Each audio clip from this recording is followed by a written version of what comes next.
We'll call it a paramilitary system, which was founded 16 years ago. And you could see also in our application for the formation 16 years ago that we sought for permission to be permitted to unlock explosives. As one of all the major. As one of the of the major activities we're supposed to do. And that what brought about the paramilitary aspect of it. The other aspect of it is the checkmating of societal ills, which we made that the welfare of the government and the people shall be of paramount importance. And in order to achieve that, we opened what we call Public Complaints Bureau all over the nation, where a common man can come, say what is happening between him and his family, or the police and customs and all that. And we're able to channel it through petitioning and the approaches, and sometimes we get help from the Ministry of Justice and all that in running that.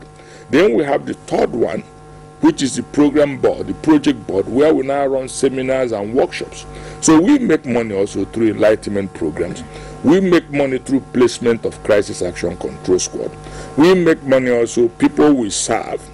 Some are not, it's not only poor people that have problems in this country. A lot of rich people have problems. So some of them will now give us a car, some will give us money, some will say, look, I pay for your office rent and all that. So we have a cream of big-time traders with us also, who are patrons and even higher officers in the system.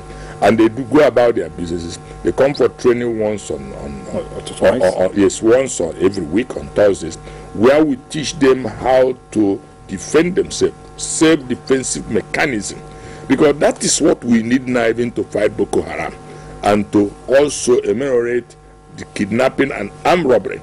Because if you don't know what to do, yes, when an armed robber knocks at your door, you begin to urinate on your pants and say, please come in.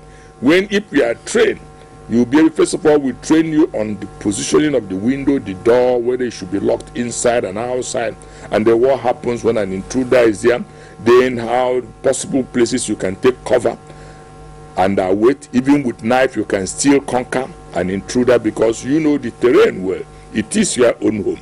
You know even where to hide. You know where to run about, all that. How much more when you have any better aid. And so this training goes on every Thursday. And we're also training youth on that.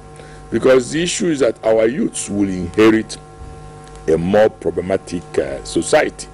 As things are unfolding, you can see that the youths are losing their grounds. Yes. So the future is bad. Yes, we're going to come to that. That really...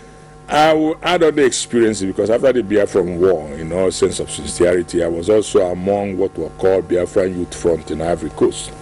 When Gowon began to arrest most of us, and I was smuggled down to Holland, from Holland to Germany, and then I was opportune to marry a Nazi girl. I have a son there with a grandchild, and I was privileged now to get entrance into the U.S. Army. In fact, that's where most of the things I do, the trainings I had there.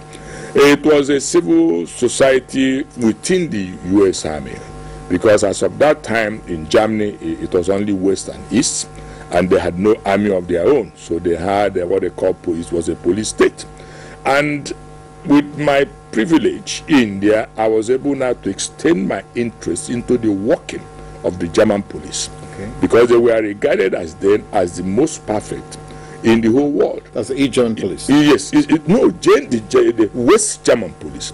The East German system was Russian type, so they didn't have any strong mechanism in place.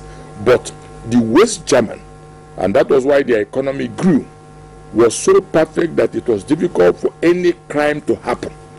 So the essence of security is to make sure that a crime did not take place. It's prevented. Not after it has happened. Then you begin now to run up and down looking for the criminal. So I was privileged to study that, because also I had colleagues who were high officers. I was a young flamboyant boy riding a car, so I was mixing with all of them. And so I learned a lot from the US system, and I learned a lot from the German system of policing. I now converge all with my own experience while in Biafra as a signal officer.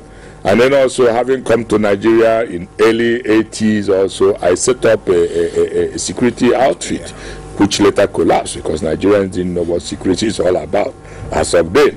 So today, The experiences I have gathered is within the Nigerian enclave and foreign. And I had the privilege also of getting into the Nigerian Army. I was the chairman of a commercialization of their project called Nigerian Air Force Vehicle and Aerospace Ground Equipment Overhauling Center for 5 good years. Okay. And so I know the Nigerian Army, I know the American Army, I know the German police, I know the Biafran Army, and I know the mentality of Nigerians. And so with that, I always can able to read where the future is. And if you now ask me, how would the future be For Nigerian youth. for Nigeria, I say obscured, completely very non-sacrosanct. It's something somebody has